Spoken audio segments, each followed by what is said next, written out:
আসসালামু আলাইকুম প্রিয় শিক্ষার্থীরা, কেমন আছো তোমরা?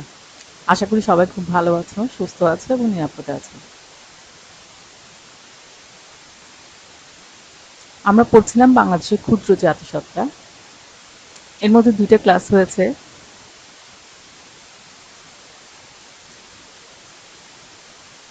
এই প্রবন্ধের লেখক এ কে সেরাম। আমরা লেখক পরিচিতি পড়েছি। লেখক এ কে সেরাম মণিপুরী জাতিগোষ্ঠীর লোক। আম, সেই জন্য আমরা মণিপুরীটা আগে পড়েছি। কিন্তু তোমাদের বইতে কোনটা আগে আছে? কোন জাতি সম্পর্কে আগে আছে? বাংলাদেশের সেই জাতিটাই কিন্তু সংখ্যাগরিষ্ঠ, মানে ক্ষুদ্র জাতিসত্তার যারা আছে আহ, সেই সব জাতির মধ্যে সংখ্যাগরিষ্ঠ। বাংলাদেশে তো অবশ্যই বাঙালি জাতি সংখ্যাগরিষ্ঠ। ক্ষুদ্র জাতিসত্তার মধ্যে সংখ্যাগরিষ্ঠ হচ্ছে এটা কোন জাতি?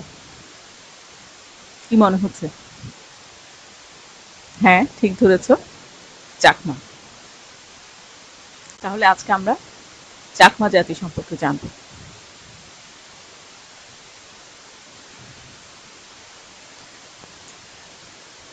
মঙ্গোলীয় জনগোষ্ঠীর অন্তর্গত চাকমাদের প্রধান বসতি পার্বত্য চট্টগ্রামের রাঙামাটি, খাগড়াছড়ি ও বান্দরবান জেলায়।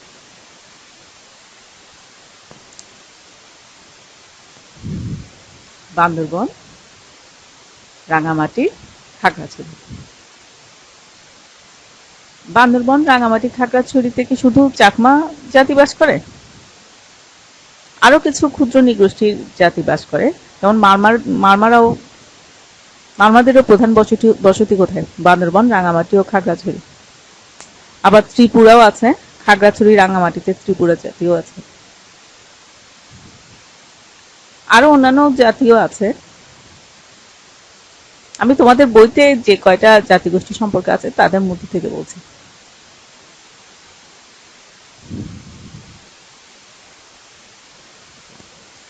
নিজেদের মধ্যে তারা চাংমা নামে পরিচিত। প্রথমে বলা হয়েছে মঙ্গোলীয় জাতিগোষ্ঠীর অন্তর্গত।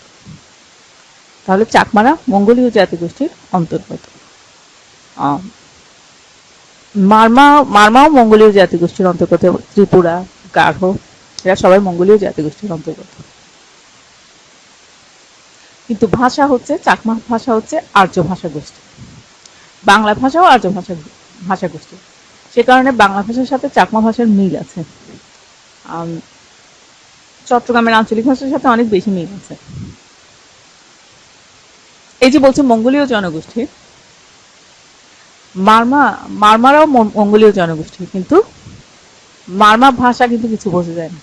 বিশেষ করে আমরা যারা বাঙালিরা মারমা ভাষা তেমন বুঝতে পারি না, তেমন কিছুই বুঝতে পারি না। এখন হয়তো কিছু বাংলা ইংরেজি শব্দ ঢুকে গেছে, দু একটা শব্দ বুঝতে পারে, কিন্তু মূলত ভাষাটা কিছুই বুঝবে না। কিন্তু চাকমা ভাষা একটু আম, খেয়াল করলে অনেক কিছুই বুঝবে, বিশেষ করে চট্টগ্রাম মানুষেরা তো অনেক কিছুই বুঝবে। কেন মারমা ভাষা একেবারে বোঝা যায় না, চাকমা ভাষা বুঝতে পারি? কারণ চাকমারা হচ্ছে আর্য ভাষা গোষ্ঠীর, বাংলাও আর্য ভাষা গোষ্ঠী। ভাষা গোষ্ঠী এক হওয়ার কারণে চাকমা ভাষা অনেকটাই বোঝা যায়। কিন্তু আহ, মারমা ভাষা, মারমারা যেমন মঙ্গোলীয় জনগোষ্ঠীর, সেরকম তাদের ভাষাটাও মঙ্গোলীয় ভাষা গোষ্ঠীর। সেজন্য মারমা ভাষাটা আমরা বাঙালিরা কিছুই বুঝি না।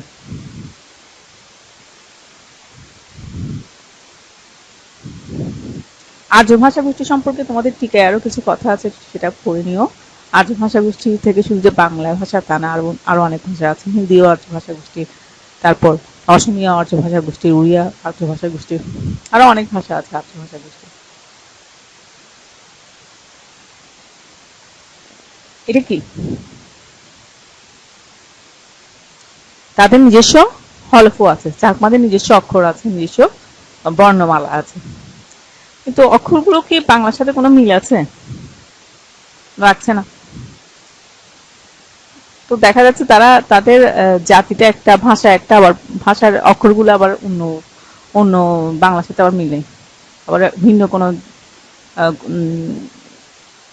হরফটার বংশ আবার ভিন্ন।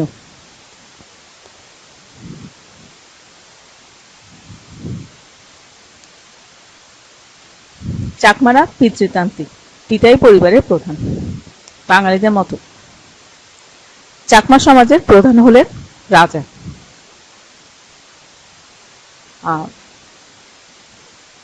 উনি হচ্ছেন চাকমা সমাজের বর্তমান রাজা, ব্যারিস্টার দেবাশিস রায়।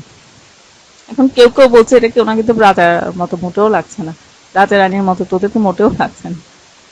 আসলে আধুনিক রাজা তো, সেই কারণে আর কি এখন কিছু লাগছে, তাই না, রাজার মতো। কারবারি, কারবারি কি? গ্রামের প্রধান হলেন কারবারি। গ্রামের যাবতীয় সমস্যা তিনিই নিষ্পত্তি করেন। চাকমারা প্রধানত বৌদ্ধ ধর্মাবলম্বী। চাকমারা প্রধানত কি? বৌদ্ধ।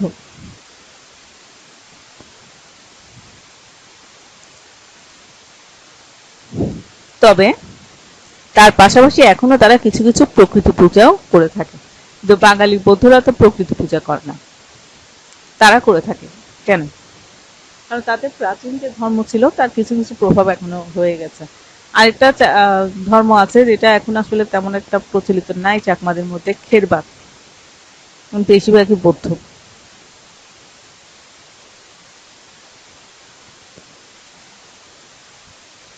চাকমা পুরুষেরা ধুতি ও মহিলারা পিনন পরিধান করে।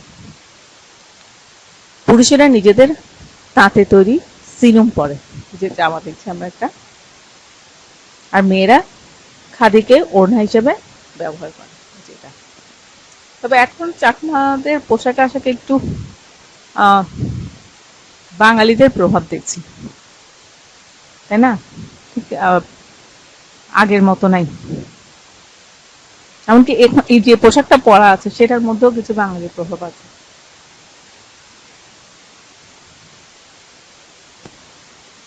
চাকমাদের প্রধান খাদ্য ভাত, মাছ, মাংস ও শাকসবজি। আমাদের মতোই, তাই না, বাঙালিদের মতোই। ঠিক আমাদের মতো বলা উচিত হয়নি, তাহলে আসলে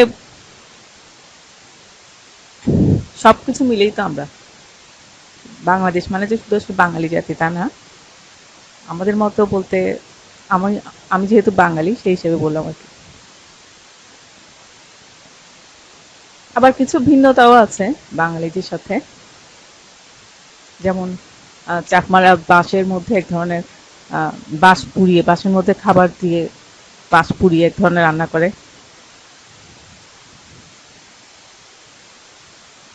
চাকমা জীবনের নানা পর্যায়ে বিভিন্ন লৌকিক আচার অনুষ্ঠান থাকে, বিভিন্ন রকম আচার অনুষ্ঠান থাকে তাদের। বিয়ের সময় ছেলের অভিভাবককে ঘটক সহ কনের বাড়িতে কমপক্ষে 3 বার আসা যাওয়া করতে হয়। চাকমা বিয়েরও কিছু নিজস্ব আচার অনুষ্ঠান আছে যা বাঙালি থেকে একটু ভিন্ন। প্রতিবার চুয়ানি, পান সুপারি ও পিঠা নিয়ে যেতে হয়। পান সুপারি পিঠা তো চিনলাম, চুয়ানি কি? চুয়ানি হচ্ছে তাদের ঘরে তৈরি এক ধরনের মদ, ভাতকে পচিয়ে তৈরি করে। বিজু উৎসব চাকমাদের প্রধান উৎসব। চৈত্রের শেষ 2 দিন ফুল বিজু ও মূল বিজু এবং পহেলা বৈশাখকে গরজা পর্জা বলে আখ্যায়িত করে থাকে তারা। পহেলা বৈশাখের আগের 2 দিনে হচ্ছে ফুল বিজু, তারপরে শেষের দিন হচ্ছে, চৈত্রের শেষের দিন হচ্ছে মূল বিজু। আর পহেলা বৈশাখকে বলে গরজা পর্জা। দেখো ফুল বিজু মূল বিজু কি? ফুল বিজু কি?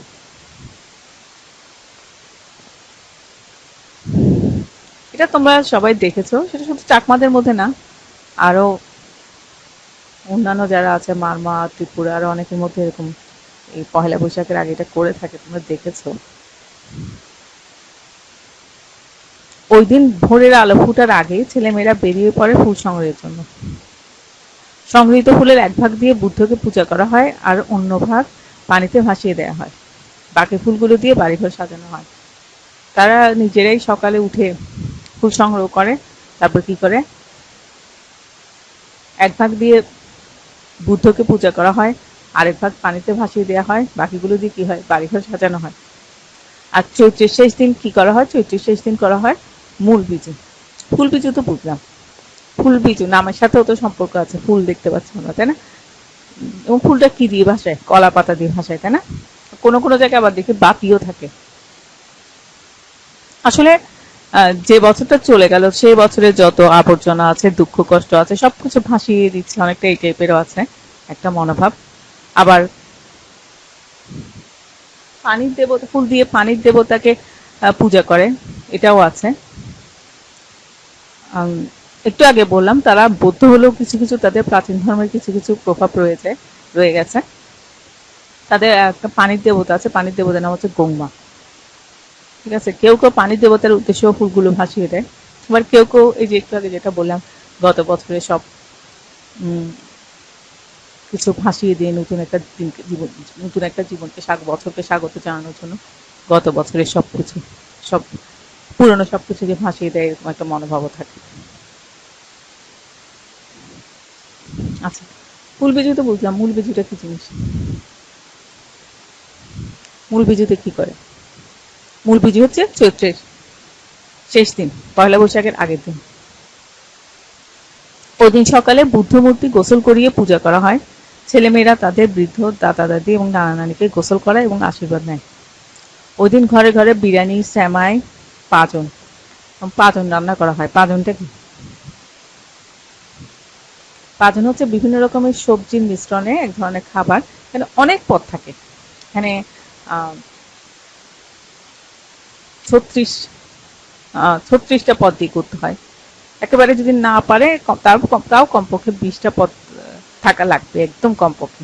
আরো বেশি হলেও সমস্যা নেই। তো এটা নিয়ে তাদের মধ্যে একটা প্রতিযোগিতাও চলে, কে কত বেশি পদ দিতে পারে। ঠিক আছে, ঘরে ঘরে যায়, বেড়ায়, নিজেরা বানিয়ে যেহেতু নিজেরা খায় তা না, আত্মীয় স্বজন পাড়ার প্রতিবেশী আসে তাদেরকে পাতেন, অন্যান্য খাবারের সাথে পাতেন খাওয়ায়, আবার তারাও বিভিন্ন ঘরে যেয়ে যেয়ে পাতেন খায়।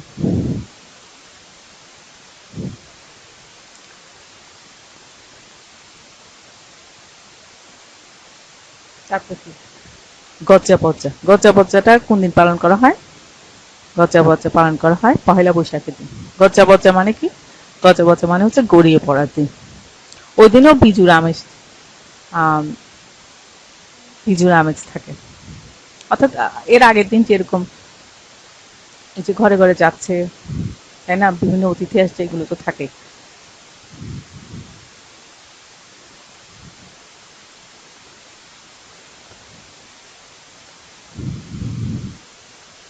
লোকনৃত্য হিসেবে আহ, অনেক ধরনের তো নাচ আছে, দুইটা নাচ বেশ জনপ্রিয় তাদের মধ্যে। একটা হচ্ছে ঝুম নাচ। আচ্ছা, ঝুম আমরা নামটা আগে শুনেছি, তাই না? ঝুম চাষ করে, পাহাড়ে পাহাড় কেটে কেটে যে চাষ করে।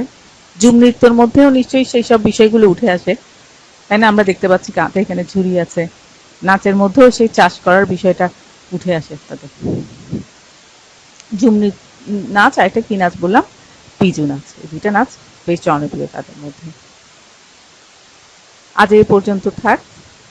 আগামী ক্লাসে আমরা অন্য একটা জাতি নিয়ে আলোচনা করব। সে পর্যন্ত সবাই ভালো থেকো। ধন্যবাদ।